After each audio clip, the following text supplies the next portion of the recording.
Well, just before the break, we were talking to our distinguished guest today about aerospace and his research work. We're just going to go to a different topic, which is very close to his heart, your heart and my heart, computers and how computers are going to control our lives in future. When I saw the computer for the first time, I was really scared. It looked like a machine, big machine. Then by now we have laptops, we have iPads, and the telephone in your pocket is almost as good as any computer these days. But it is controlling our life, aspects of our life, but is it going to control the entire life of a nation? Saad. So, is that a question? Yes. The question is computer one day Yes. in future going to control our lives?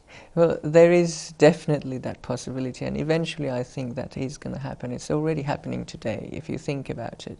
When you're driving, you're using your navigation most of the time. So we are not used to knowing the directions anymore, whereas I think in your time or my parents' time, it was rather different.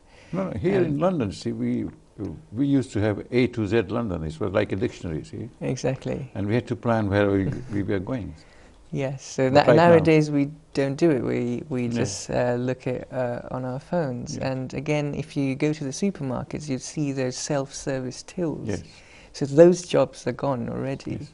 And now, if you think about it, we have 3D printers today. So we can print a mug. We can print parts made out of metal. Yeah. So it's very obvious that we would have machineries that would be able to create clothes, and imagine what that would that would do to economies like in Bangladesh or India, you know, textile-dependent economies. What that would do to the labor market, because I think we're moving away from a labor-based economy to a knowledge-based economy, and I think this is very important to understand and educate people in you know, not only science or computer science in general, but a diverse field of... think of paramedics. Their jobs have become easier these days by using so many machines. And machines can do the blood test. Yes, and also diagnosis, like very simple diagnosis. We all, in today's world, we have the knowledge of what symptoms accounts for a particular disease. So very simple diagnostics could be done by machines. So we are, I think, moving towards that. And if you want to stay in that game, let's put it that way, I think you need to be on top of that system. And in order to do that, I think education is key. I think we want to move to a knowledge-based economy. That's what we want to do. And countries in Africa, some countries in Africa and Asia, I think they might suffer if we don't take action now. But don't you think that we are open to abuse? Because even as I was driving today to this studio, I heard that I think 5 million data has been hijacked or hacked by some persons of people who have been checking into hotels. See.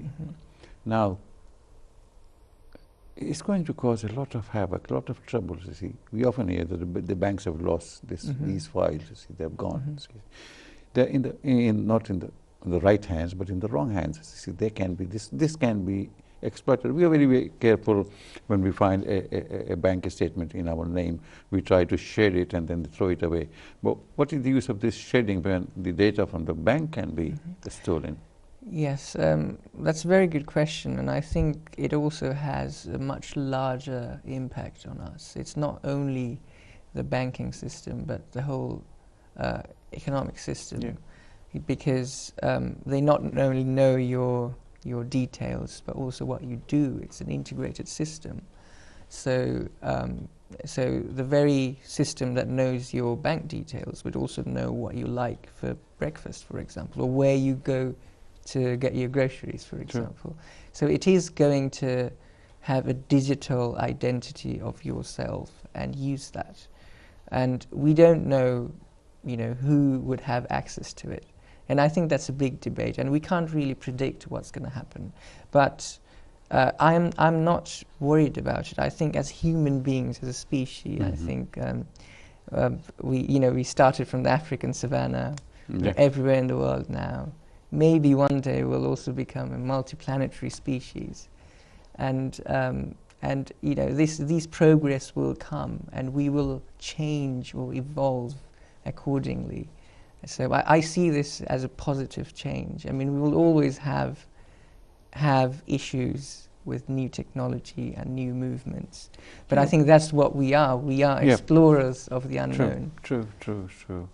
We do not know what is on the next turn of the road, but isn't that exciting to wake up to a very exciting future? It is, you see. It's not that exciting when you receive a phone call from your insurance company, and they say, is that you, Mr. XYZ? And you say, yes. And it says, for data protection, can you confirm your date of birth? And my answer is always, are you going to send me a birthday card? Because I do not know who's on the other side of the phone. See? And you've probably seen this. There was a demonstration by Google.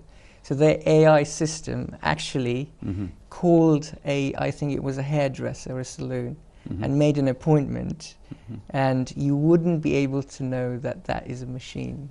So I think we're entering a very exciting era. And even this morning, somebody called me, and I said that, they said, tell me your date of birth, and I said, I won't. They were insurance company, and I said that, I will ask you a question. Tell me the registration number of my car. If we were talking about my cars. Yes. They're upgrading my insurance, you see. And she said, well, I can tell you the first digit and the last digit, but not in the middle one. I said, why? I said, data protection again. I said, you are always playing data protection, you see. But we are the ones who will suffer if this data is lost or it's in the wrong hands. Yeah, it's in the wrong hands. And this could happen to your credit card details or various details. It could be something personal as well. So privacy in general is, I think, a question of debate at the moment. That is it. But when computer controls our lives, you see, you talked about the labor market and the economy. Is it going to benefit us, or is it going to harm us? I think it's going to, if we take the right steps. So for example, years ago we had horse cars, right? We did not have cars. Yeah. And then the internal combustion engine came, now we have cars. But what we did, we created regulations, right? And therefore cars can be safe today. So whenever a technology comes, I think you want to have the right regulations and take the right steps in the right time. So going back to the labor market, I think we can actually, if you look at the living standard of people working in textile industry, the textile industry, it's also about safety of their lives. Like how safe is it, and whether they're working, more than 8 hours a day, which is the case in many cases. So they don't get paid enough. Yes, they don't get enough pay. So I think we can get rid of that problem by using machines, but we need to be careful. What will they be doing? That's exactly the question. I think this is the time to bring those people and educate them so that they can run those machines. Or if a machine is, so they should be educated enough. Again, going back to the knowledge-based economy. So I think now it's the government's task to actually go to schools, and this especially applies to Africa and Asian countries, where they should go to school and really to change motivate. the curriculum. I think, well, the curricula could be amended a bit. It's not important to change it entirely, but it's important to bring more people in education, because I think we really want to have people going into the knowledge-based economy and not thinking about labor work. So if let's talk about, say, a slum in Bangladesh. Yeah. If someone is growing up there, they're seeing their parents doing labor work. So they don't have a reference of when they're going to school and learning mathematics, what you can do with mathematics, because you first have to have a reference so that you can aspire to that. But if you're growing up in a household like that and your parents are mere laborers who are very important for our economy, as we all know, but that's what the children there are getting as a reference, and that would have been okay, but we are probably going to see a paradigm shift when AI would enter these markets. So it's important to do that. And very importantly, I think, if I may use this opportunity, I think we should educate our girls. And this also applies here. So even in the UK, Europe, the US, girls are not really coming to the STEM fields as much as we'd want to. Because, say, I believe in 10 years' time or maybe 20 years' time, we are going to enter a very technology-based economy where you can probably earn well only if you're coming from that background.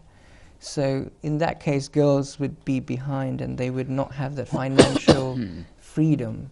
So this is why this should be a global agenda to bring more girls to science, technology, and overall education.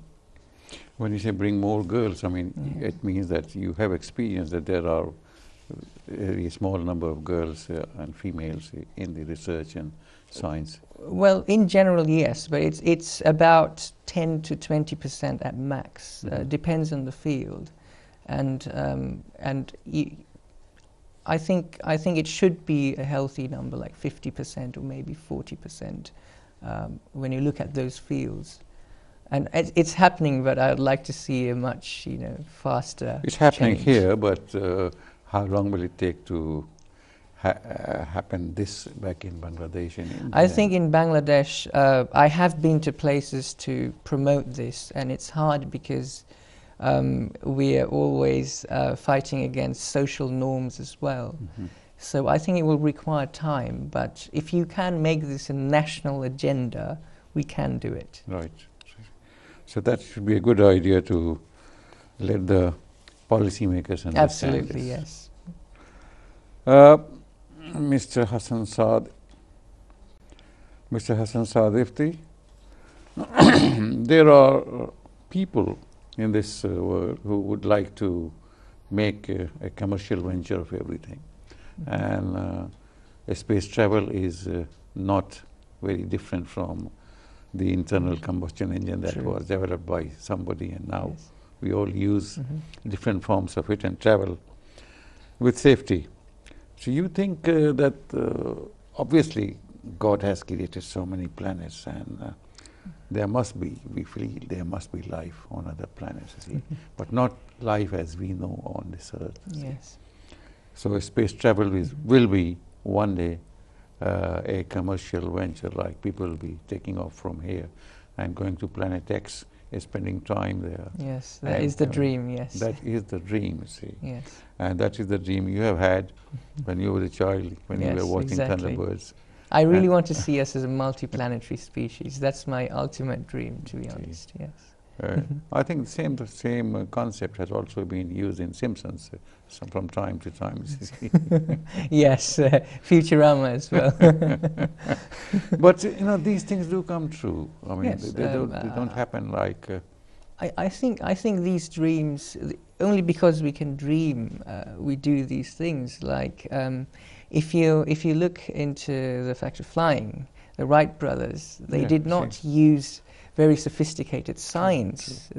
At that time we had the understanding of thermodynamics, aerodynamics, but we did not use it for flight. But flight was a mere dream, and I think therefore we should dream. We should dream of a future that is not there yet, a very exciting future, but a tangible I still feel, one. I mean, I'm old-fashioned, I still feel that we could dream, we will have machines, you see.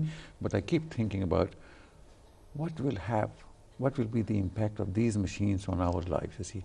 Will we be redundant, you see? I mean, like today, we have older populations, you see, large number of older Yes. people, you see, and they're not doing anything in this world, you see. Yes. Bluntly waiting for the end of life, you see. So what will they be doing? What will people of 60 plus, 50 plus will be doing? The machines are doing everything. Well, they can go to Mars for 6 months or a year for a small trip. But yes, so I think in the future what will happen, in my opinion, is Okay, Hassan, we need to take a break, and then when sure. we come back, we'll go to Mars. Sure, yes. Thank you for being with us. We hope that you're enjoying the show as much as we have, and we'll be back after this very short break. Thank you.